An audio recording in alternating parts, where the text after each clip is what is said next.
And we take a closer look at the state of play in the Israel-Iran war with Abbas Milani. He's director of the Iranian Studies program at Stanford University. Welcome to the NewsHour. Thanks for joining us. Thank you for having me. So what do you make of President Trump's wait-and-see approach here, this idea that he's going to make a decision on whether or not the U.S. will join Israel's war in Iran within 2 weeks? I think he is, exactly as you suggest, is opting for wait and see. I think he thinks the Israelis are very close to achieving what they have set out to do, which is dismantle much of the Iranian nuclear program. I think he sees the Iranian regime as rather weak, probably the weakest it has ever been, and wants to maybe make a deal when the regime is even weaker and then declare victory. He doesn't want, I think, to get involved in a war with Iran or anywhere in the Middle East, as he has often said, but he might be forced to make a choice sooner than later. You say you think the Iranian regime is as weak as it's ever been. Is that why you believe they might be incentivized to come back to the negotiating table at this point?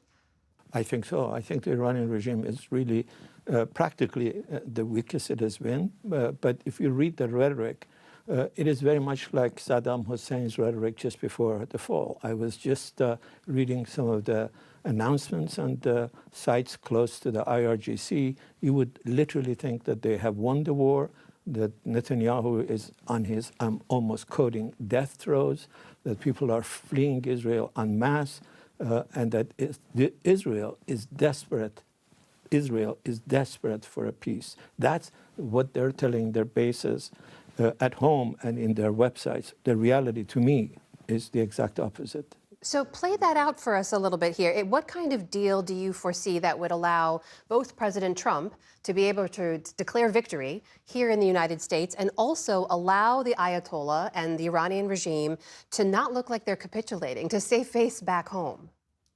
I think that's for them the only important thing at this stage. They're willing to make almost any concession, but so long as they can sell it to their base as a victory. And that, I think, would be for them to maintain some minimal sense of enrichment. Mr. Khamenei is deeply attached to his enrichment program, and accepting some kind of even semblance of enrichment, I think, will allow him to say, we didn't capitulate, we kept our program, and Israel is the loser and we are the winner.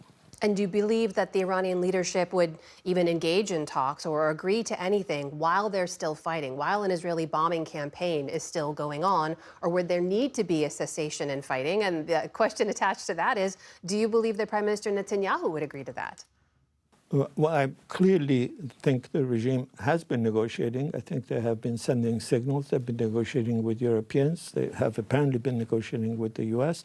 What the regime says often is not the same as what the regime does. What the regime does in private, behind closed doors, is to negotiate, to try to see whether they can get a deal. But publicly, they continue to repeat their bombastic rhetoric. So I think they are negotiating. I think they can maybe achieve a deal that Mr. Trump might be happy with. I'm not sure about Mr. Netanyahu. But if it goes on for long, I think Mr. Netanyahu, under international pressure and under maybe some pressure from home with the increase of the number of people who are killed or injured, he too might decide that a peace is inevitable, at least a short peace is inevitable.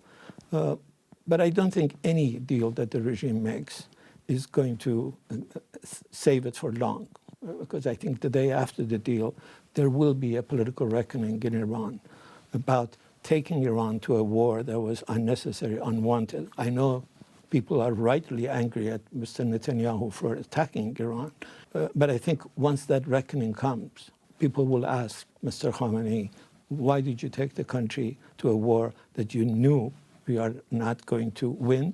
It was an unnecessary war. And why didn't you support even your own folks? I just read before I came on a comment by Mr. Rezai, the commander of the IRGC for 18 years. He said, we have known for weeks that Israel was about to attack, so we have moved all of our enriched uranium, we have moved all of our sensitive equipment from the sites that Israel has hit. That's a stupid thing to say. and I think as unreliable.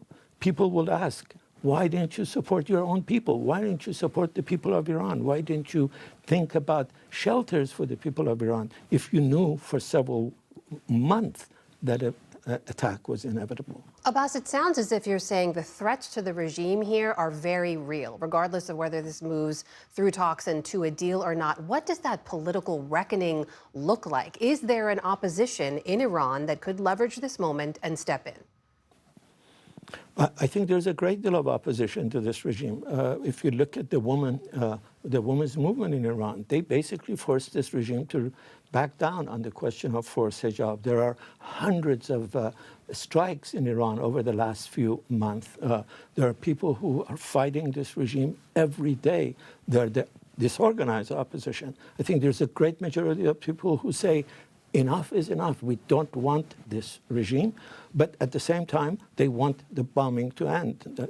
Clearly, very, very few people I know would say, let's continue bombing, let's kill innocent civilians in Iran.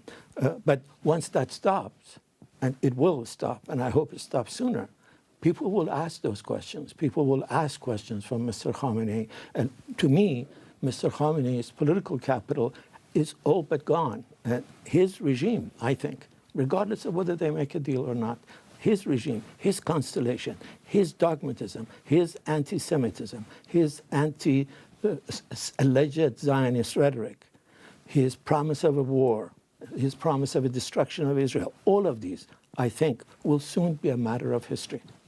Abbas Milani, director of the Iranian Studies program at Stanford University. Thank you so much for your time. Appreciate it. My pleasure.